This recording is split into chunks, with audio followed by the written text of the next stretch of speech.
Hello everyone. In this session, we are going to start arithmetic instructions.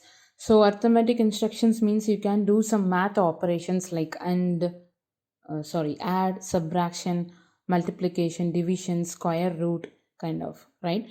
So, let's see where is the instruction. So, in the list, you can just move forward. You can use this arrow mark, just press that, it will move, right? So yes, here you can see compute bar math. So here you can find some arithmetic instructions like add, sub, multiple, division, square root, negate, converters, and these three are converters. So it is in a compute function. Fine. So let's see about math functions.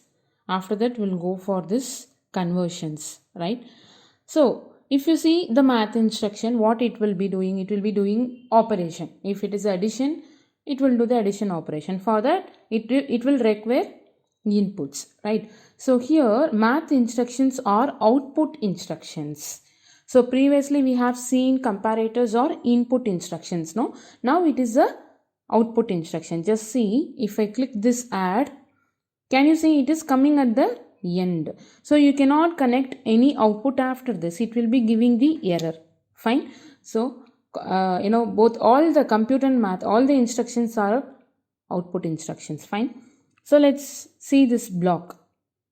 It is having source A, source B, and destination. Fine. So whatever value you are giving in source A and source B is added and store the value in destination. So destination should have a address. So let's give the destination value as address. Let's see, in a comparator both the values should not be constant, right? So let's see whether this math instruction is accepting constants or not. Let's see that. Let's go for errors. Yeah, can't program, both arguments are constant. Okay, see, it's not like a calculator, right? Like fixed value. It will be something like which is changing. So it should be the varying. Okay, so A should be always some address. Fine, because A is the one which is like coming from some other place. Source B can be a constant or it can be any other constant value. Okay, some other constant or any other some value which is coming from some address. Okay, even you can put timer's preset value or timer's accumulator value, like that you can give. Fine. So let's see, now check for error. Yeah, there is no error, right? So let's go for download, run, right? So let's see, just turn on your switch. Yeah, now the answer is 78. If you change the value of n7:1, the value will be changing. Correct. So if you turn off and just now it is 167, no? Now again I'm giving 0. So the answer should be 78, but it is not performed because your run condition is false. So make your run condition true. The answer is 78. Fine. So now this is the way to use the add block. The same way you can use the subtraction block, addition, multiplication, division. So like that we can make use of it. So let's see that. Just give subtraction, multiplication, division. Fine. So let's see one branch. Let's take one branch and just keep it over here. Just put subtraction block in this place. Take one more branch, keep it here, put a multiplication. Multiplication I have not taken yet. Take multiplication. Below to that we'll have a division. Yeah. Take the division block. This one is extra, just delete that. Yeah, so I think it's not in a perfect order, no? So It should be now. Like, see, it is not in a order, right? It should be exactly parallel. It should be looks good, no, when we are seeing. So for that, just click on this place and put it in this arrow mark. Can you see? Can you see one green color over here? If you are putting here, it will be, see, it will be merging both the ranks. It should not be like that. So once you are dragging, put it in this small box. So it will be looks good now, correct? Fine. So what it is going to do, it will be performing the respective functions. So what I am going to do now, for source A, I am going to give the same value, n7:1. Let's, if you want, you just give source B as any value. So let's change everything as n7:1. Or just give some value here. 10 will give 10. And destination is n7:2. And some comment is coming, just delete that. Yeah, n7:2. And this n7:2 is going to do multiplication, or let's change this one. n7:2 is multiplying with 2, and that address is n7:3. And n7:3 is divided, I just use the repeated address, okay?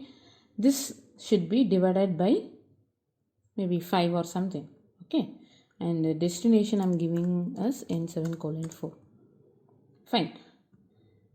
So I have repeated the same addresses here and there. See, n7:1 I have used here. So here I have given 10, and this n7:2 is given as input to multiplication block, right? Check for errors. Go for download.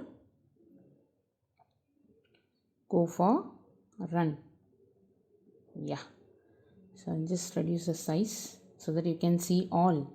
So just make this first toggle bit.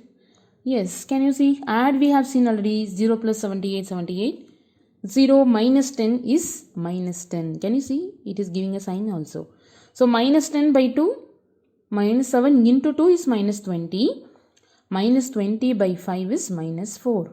Can you see?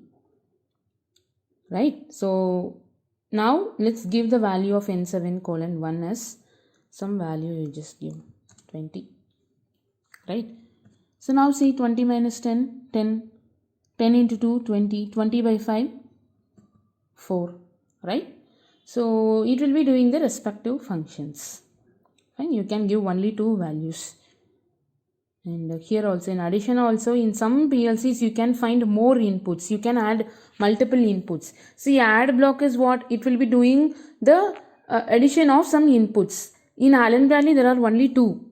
Okay, in some other PLC you can add more inputs. Input, that line will be there. You can add some by using some options you can add multiple inputs. But in Allen Bradley we cannot do that. There are only 2 inputs. If you want to do the further addition, use the address of this with another address, right? You can combine this add block again and again to perform the multiple additions. Fine. And as I have already told, for source you can give some timer address also. Fine. I mean timer, not timer's address, timer's parameters. So I'll tell you how to do that. Now take one more rung. In that rung, I'm going to use the same input with some timer, okay? I'm just going to get one timer. And the timer number I'm just giving in. Fine. And this will be 1. And preset I'm just giving us, let's take 20. Fine. So if I give 20, what will happen? Whenever I'm turning on the switch, accumulator value will be running. Correct? It will be started counting from 0 to 20. What I am going to do, that accumulator value I am going to give for source A. Yes, not only integer, we can give some address of timers and counters preset also, or counters accumulator value also. You can make use of it in your addition or subtraction block. Fine. Even in comparator functions also, you can compare the timer's accumulator value. Fine. Instead of giving n7:0, or N7:1, you can give the timer's accumulator address. What is timer's accumulator address? T4:0.acc. Got it? So this is N7:0, no? I'm giving the address to this. Fine. And this address I'm going to give here, and this address I have already given here. So all the blocks are interlinked. Okay, according to your timer value, all the address will be changing. Got it? I'll go online. You can see.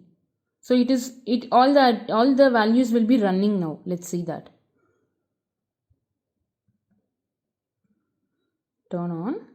Now see, the value is 0, correct? Now the value is 0, 78. So just I'll turn on this. Immediately everything will be started running, because timer will also start running, no? Whenever I'm pressing this I:0/0, your timer will also start running. So just turn on your input. Yes. Can you see? This value is running, this is running. All the values are changing. See, according to this, yeah, this is also changing, correct? So it will be so the last value should be like timer's 20 plus 78, 98. Yes, that's it. 98 minus 10, 88. 88 into 2, 176. 176 by 5, 35. Right? So input parameter can be timer's accumulated value also. Like that you can give preset value. Maybe in your operation you are supposed to do some function with the timers. According to the timer's preset value, you need to calculate something. In that case, you can make use of these blocks. Same thing, instead of timer, you can use counter's accumulator value or counter's preset value. Fine? Yes. So I'll meet you in the next session with the remaining topics like square root and negate. Fine? Yes. Thank you.